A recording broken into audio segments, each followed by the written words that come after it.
ছোটকা এসেছে, বললাম মাংস গরম করি, বললো না ডাল ভাত। বাপ্পা তেলে ভাজা এনেছিল বিকালে, আমি একটা মুড়ি দিয়ে খেয়েছিলাম পেঁয়াজি, আলুর চপ তো খাবো না। আর হলো ছোটকা একটা পেঁয়াজি নিল, বাপ্পা একটা আলুর চপ নিল, আর একটা আলুর চপ রইল, আর লাইয়ের তরকারি। বললো মাংস খাবো না। ছোটকা বলে রাত্রিরে মাংস টাংস মা খাবো না, তার চেয়ে নিরামিষ খাই। রাত্রিবেলা আমরা বেশিরভাগ নিরামিষই খাই, রাত্রিরে কোনো সময় মাছ খাই না, মাছের শরীরে করি না। খালাম তো অল্প এক মুঠি ভাত ডাল দিয়ে, আর একটু ওই লঙ্কার আচার, ওই মোটা লঙ্কা, বোম্বাই লঙ্কা, ওটার মশলাটা আর কি, ওটা খেলে অত অসুবিধা করে না। যাই হোক, খুবই ভালো খেলাম। 3টে থালা জল দিয়ে রাখলাম, আর ডেচকিটা, ভাতের ডেচকিটা ভিজিয়ে রাখলাম। কালকে সকালে 12টার সময় মেজে নেব। গিন্নিমা আসেননি, বাচ্চার বাপ্পা ভুল বলেছে, ওই কপালে যে চোট লেগেছে সেটার জন্য না, ভোরের দিকে কানে ঠান্ডা লেগেছে। আরে লাগবে না কেন বাবা, ওদের কথা বলা যাবে না বাবা, বললে 1000-100টা কথা বলবে। বাচ্চাকে আইসক্রিম খাবে, বৃষ্টি হলে পাতলা জামা পরিয়ে রাখবে, তারপরে তো এসি আছেই, পাখা আছেই।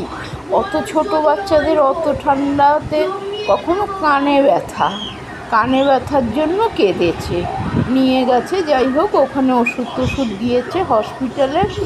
আর হলো বললো জ্বর আসতে পারে, ওই কানের সাথেই জ্বর আসতে পারে, ওষুধ দিয়ে দিয়েছে। বাচ্চাদের প্যারাসিটামল বলে এটা খাইয়ে দেবেন জ্বর আসলে, আর ব্যথার ওষুধও দিয়েছে। ভবানীপুরেই রয়েছে বাপের বাড়িতে, কেন যদি রাত্রিরে আবার কিছু হয় সামনের থেকে সামনে নিয়ে যেতে পারবে। ছোটকা এসে গেছে, বলে মা এক তো সকালবেলা সেই 5টার থেকে 4টের থেকে জাগা, 4টের থেকে বাচ্চা কাঁদছে, আর সারাদিন তো ঘরেতেই থাকে দরজা বন্ধ করে। কী করে বললাম ছোটকাকে, এই সব ঘর দেখেছিস কী অবস্থা ঘরের, এরকম বাচ্চা কাচ্চা থাকতে পারে? খোলা মেলা থাকবে, হাওয়া বাতাস চলবে, বাচ্চারা খেলবে, সব সময় দরজা বন্ধ, সব সময় দরজা বন্ধ।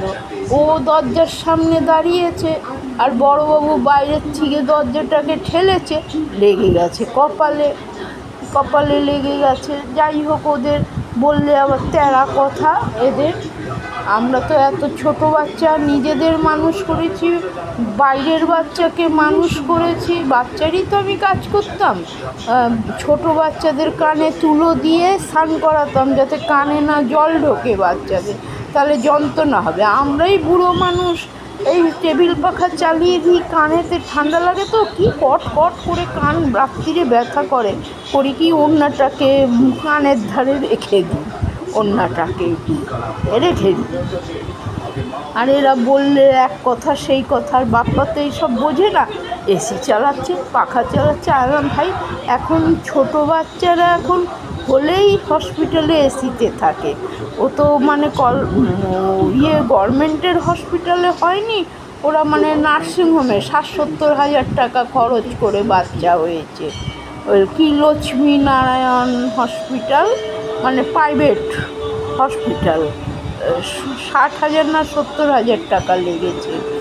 যাই হোক বন্ধুরা, ওই করেছে, ওই জন্ম থেকেই এসিতে, কিন্তু এসি চালাবার একটা নিয়ম আছে, অতিরিক্ত ঠান্ডা না, কম টেম্পারেচারে রাখতে হয়। তাও কি রাত্রিবেলা শোয়ার সময় চালাও, দিনের বেলা কোনো দরকার নেই। দিনের বেলা 2টো পাখা আছে, দরজা জানলা খুলে রাখো, প্রকৃতির হাওয়া আসে।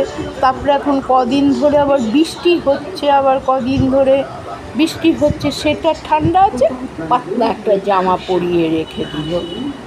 খাওয়ালো কি ক্যাম্পা কোলা, ওই সব বাচ্চাদের, ওই সব কেউ খাওয়ায় বাচ্চাদেরকে? এই সব সেও আবার কি বাচ্চাদের ক্যাম্পা করলে তো দিতেই নেই, যে দুধের কি মিল্ক শেক থাকে ওইটা ঠিক আছে, দুধের খাওয়াবে, কিন্তু ঠান্ডাটা ছাড়িয়ে খাওয়াতে হবে।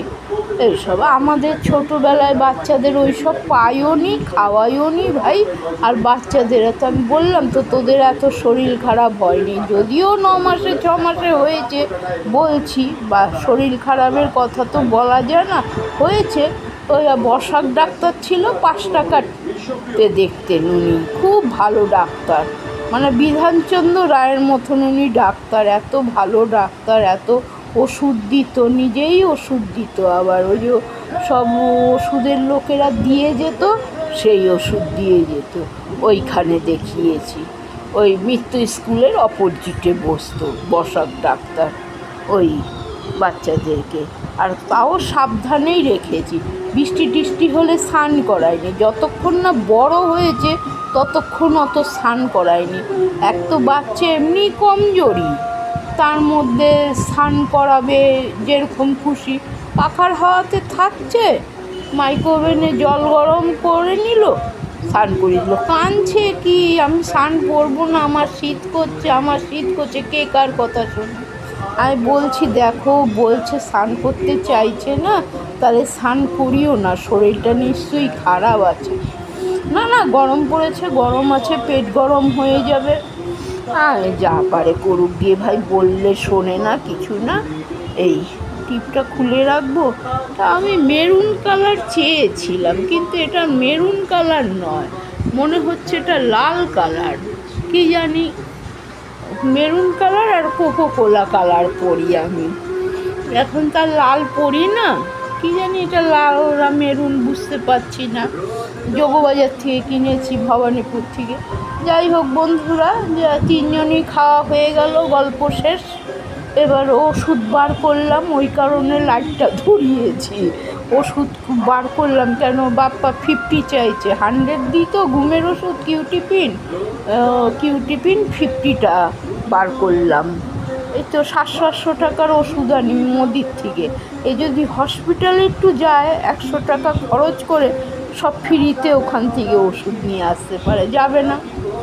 আর পেশেন্ট না গেলে আমাকে ওষুধ দেবে না। একদিনকে গিয়েছিলাম, বলে পেশেন্ট মাসিমা আনেননি, দিতে পারবো না ওষুধ, আমাদের এনে পেশেন্টকে দেখবো, পেশেন্টের থেকে কথাবার্তা শুনবো আমরা, তবে দেবো। তাও এসেছেন আপনি, 10 দিনের ওষুধ দিয়ে দিলাম।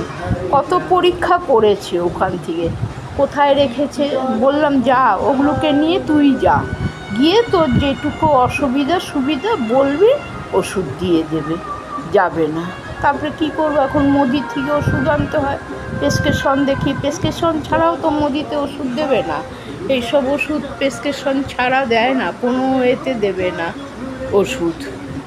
আমাদের ভবানীপুরে হরিবাবুর দোকানেও বসে এই সাইকো ডাক্তার, উনি রাখে ওষুধ, কিন্তু প্রেসক্রিপশন চাই, প্রেসক্রিপশন ছাড়া দেবে না। দেখালাম তো, প্রাইভেটও 500 টাকা ভিজিট, আর ওষুধ আনলাম 1000 টাকা, সেও ওর অসুবিধা, ওষুধকে খায় ওই সেই হেনা তেনা, মানে ডাক্তারকে এমন বলবে না, এমন তোর ভগবান করবে, এমন তোর রোগ হবে না, তখন দেখবি তোর ডাক্তার ছাড়া উদ্ধার নেই। তুই ডাক্তারকে গালাগালি দিস না, তোর ডাক্তার ছাড়া তখন তোর উদ্ধার হবে না। হ্যাঁ, ডাক্তার হয়েছে দ্বিতীয় ভগবান, হ্যাঁ ভগবান দ্বিতীয়।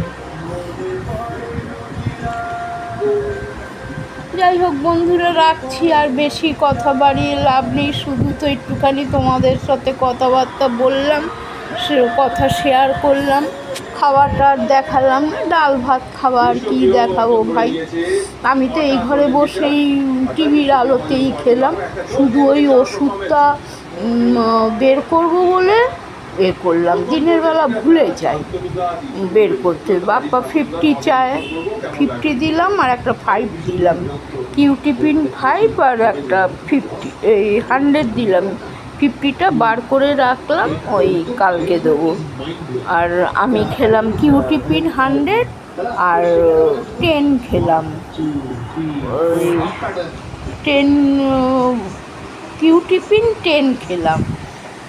যাই হোক, কালকে কী রান্না বান্না করবো জানি না, কেন রান্না নিয়েও সমস্যা। রান্না করলে ওটা ভালো লাগে না, তার সেটা ভালো লাগে না। আলাম ভাই যা পারিস তোরা কর গিয়ে, আমাকে কিছু বলবি না। দেখি কালকে ভাবছি, রান্নার তো বেশি ঝামেলা নেই, কালকে তাহলে রুটি করব ভাবছি। মেশিন কিনে এনেছে, রুটি করার মেশিন, কিনে এনেছে। ভাবছি অল্প করেই রুটি বানাবো, কেন পাউরুটি তো আনিনি, বাইরে যাইও নি, পাউরুটিও আনা হয়নি। যাই হোক বন্ধুরা, গুড নাইট, সবাই ভালো থাকবে।